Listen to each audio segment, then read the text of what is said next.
Who are you taking to the prom, Froggy? Your mother. She wouldn't make a very good date. She charges by the hour. I'm using your credit card.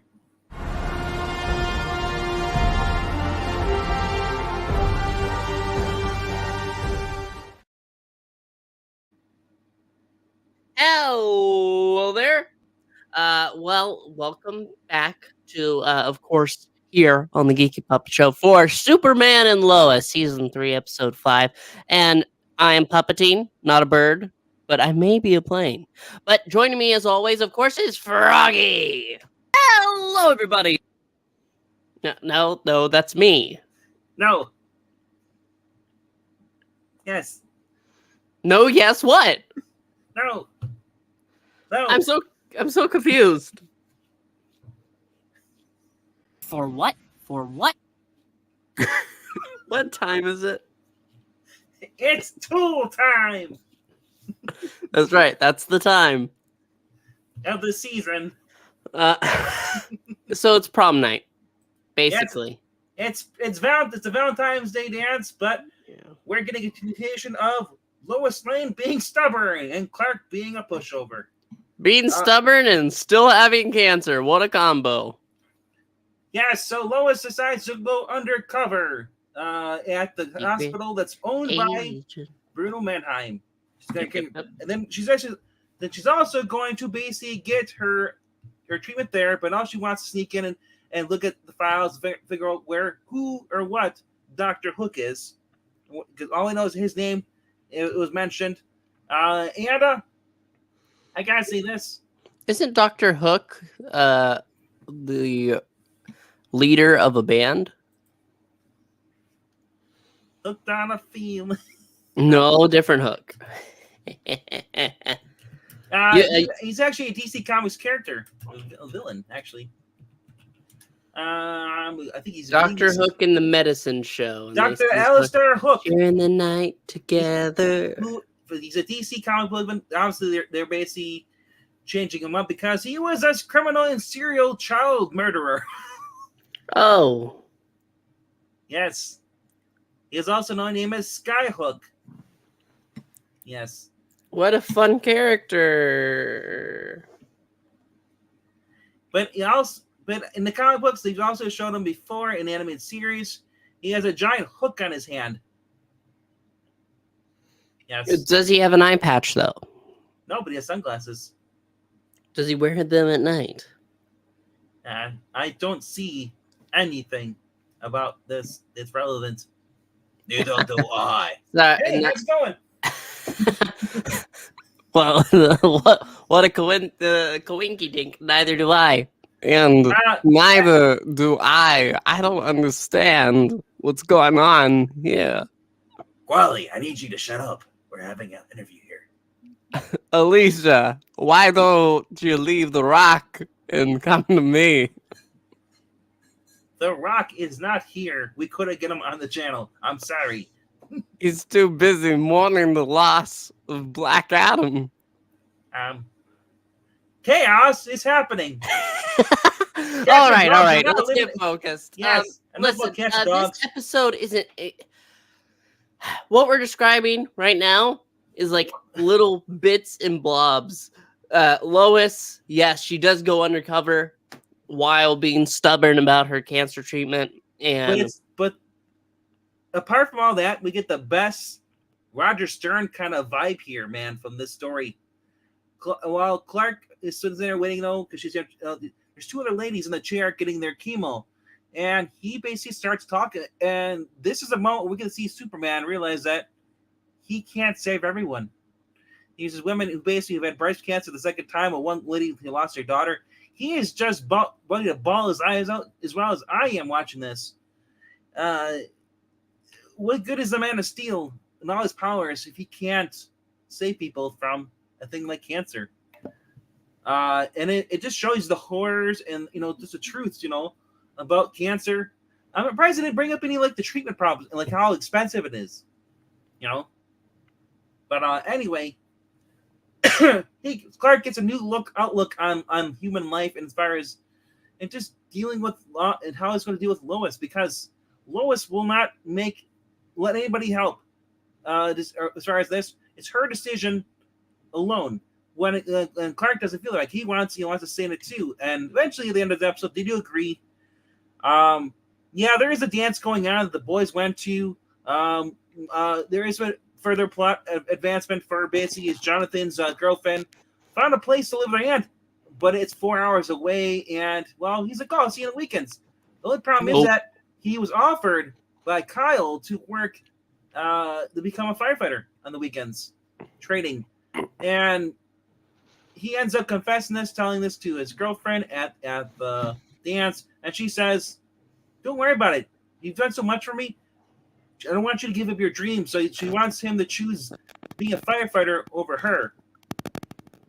And your microphone's really crappy. I know. I don't understand why I started doing that.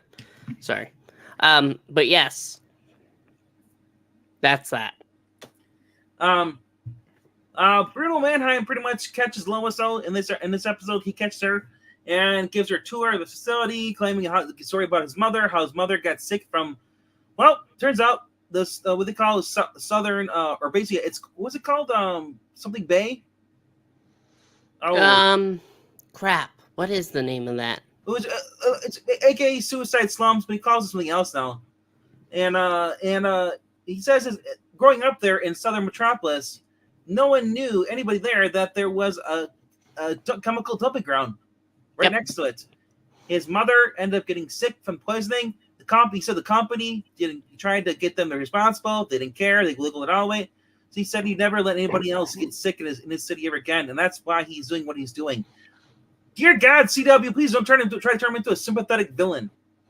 Well, he's still a bad guy. Yes. He's still like this. He's saying, Lois, I'll do anything I can to go ahead and help cure your disease, to help you with your cancer, help you with us, get you better, but don't get in my way. And of course, he sends people out to go ahead and start raiding the DEA?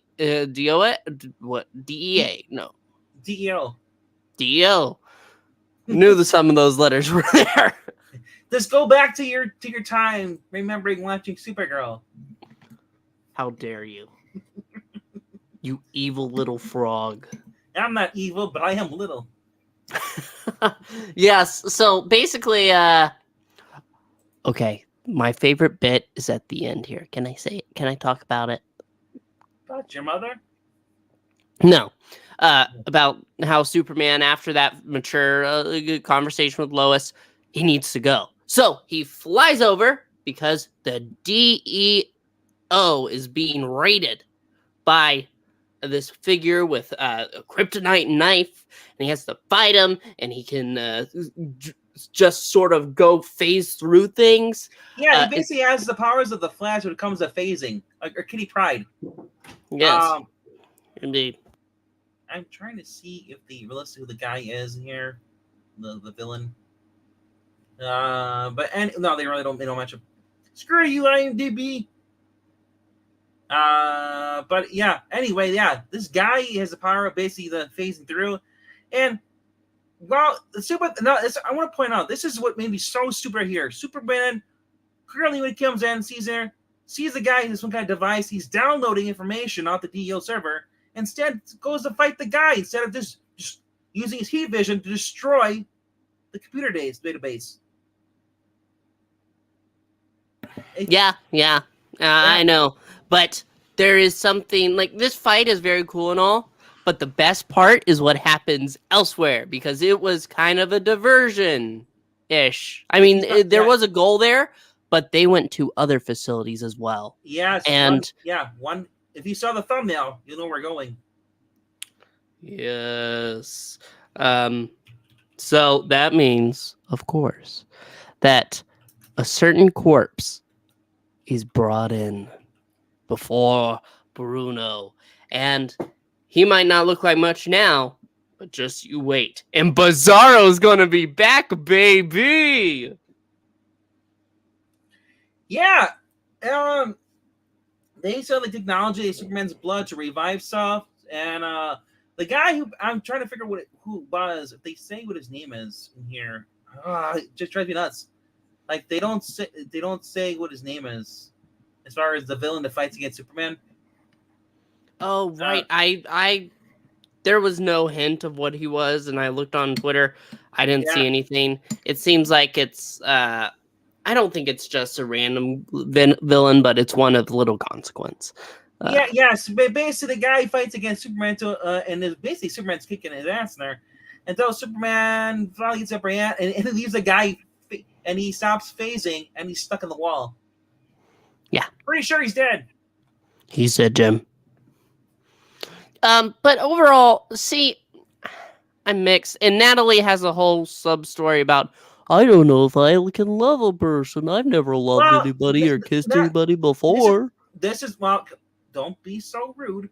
This I'm is not Nat- being rude. I just don't. I'm not Yeah, really no, so yeah, interested. I understand you're interested in. You're hanging out with Zach too much. So basically, Natalie's boyfriend from the part, or the guy she meets at the party from the last episode, before, 2 episodes ago, I think. under the direction of Sarah, basically he ends up showing up at the farm while she's on, and while basically General Sam Lane's there, and he said, like, Sarah, give me your location. She said it's best for me to just to show up, whatever. And yeah, so he ends basically talks his way into basically going to the dance with her, which is kind of creepy a little bit to showing up unannounced though. But apparently Sarah had basically told him to do this, so Natalie was a lot less, I guess more relieved, not because it's kind of stalkish what he did. Anyway, so yeah, he worms his way in there. They're on the dance floor. It's going on, and he goes. He tells her like he's guys. There's sparks flying. He's going to kiss her, and then she quickly pulls back because she's freaked out because this is a serious thing because she's never been in love before, and also because this isn't her home world. So she's still trying to deal with all this stuff because obviously having to keep Superman's and her dad's secret identity secret now. You're bringing in a boy that she's gonna be dating, possibly seeing more of. He lives in Metropolis, but he drove all this way there. Yeah, and also the dance. I'm kind of glad we're finally seeing this.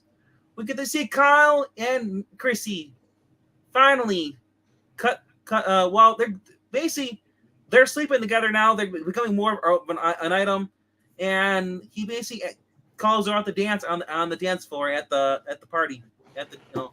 The other little minor story is that this son of the former mayor shows up at the office, or basically, or I guess a diner or whatever, and basically accuses Lana of being basically heartless and saying that his dad did a lot more stuff. He's like you only won because you cheated and all that stuff. Eventually, he shows up at the party. Sarah follows him out. She starts talking to him, and they kind of start bonding a little bit. He apologized to her because they used to be friends, but he said it's my fault. I'm the one that did this myself. They have they pass a flash back and forth. Sarah's mom comes out, basically starts yelling at her, and Sarah gets explains what happened, and then Sarah. So basically, I'm wondering. Drinking this time is okay. Just don't do it again. Are they gonna push Sarah having a new love interest because she's no longer with Jordan?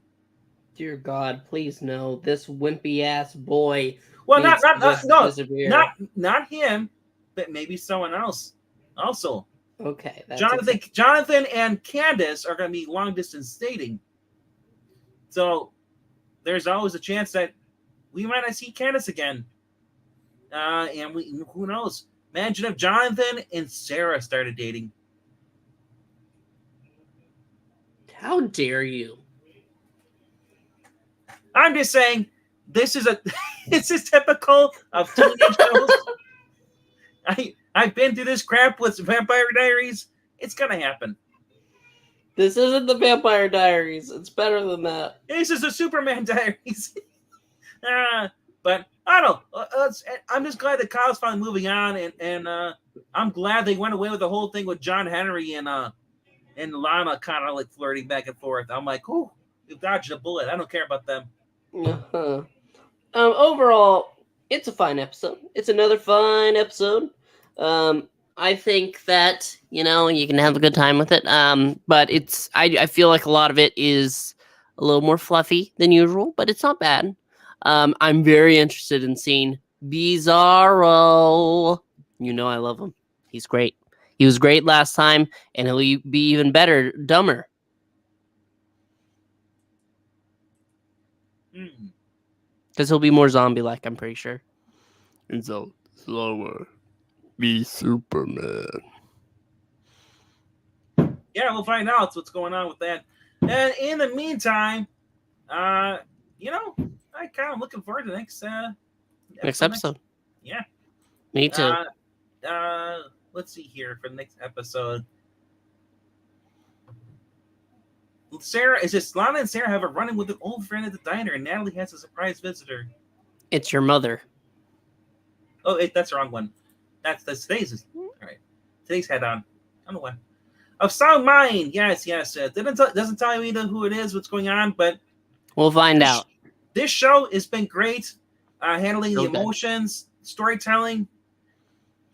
It's almost like they realize that they have an audience to cater to, and it's not the crazy people. It's nice seeing it get recognition on Twitter, too. People are starting to realize, oh, holy crap, wait, Superman Lois is good? They think it's bad because it's on the CW, but when they see it, they realize just how grand it is. But, yes, there is no, hi, I'm Alex, I'm gay. It's actually about a plot and not about someone's sexuality and wanting to adopt a child and wanting to be loved. Yeah. Yeah, there's no desperation. Also, we're getting more Superman stuff too. I love this. More Superman villains are popping up. As I said, it's Superman and Lois, not Lois and Clark. Because that's what we've been getting for the last couple seasons. We've kind of Clark stuff. I'm glad that we're going to get more Superman in action instead of just like a 5-minute part of the episode. Yeah. So, basically, though, this is pretty much it. We want to hear your thoughts, so leave them in the comments down below if you're watching on YouTube. If you are on Twitch, make sure to check out the YouTube too. All these streams are available there at any time. Also, make sure to like and subscribe. It helps out the channel. And check out the Ko-Fi if you can. I just lost $70 paying the Marvel subscription. So I'm crying. Real tears. Real puppet tears. Yes. Remember, only you can start forest fires. If you want to help a poor puppeteer in your area, all you have to do is donate as little as a quarter a day. Remember, only you can help Froggy with his beer funds. He won't stop drinking, please. I'm not a quitter. That is it. We're quitting this. Thank you. Make sure to join us for The Mandalorian at 10:30 EST. Whatever the hell Froggy's time is, Central at 9:30. I'm an hour behind you because I'm slow. That's right. And I don't know whatever the hell the other coast is. So that's it. Thank you so much. Make sure to check out Mando in a little while. Goodbye. Moff Gideon's back. Woohoo. Dun dun dun dun dun dun dun dun dun.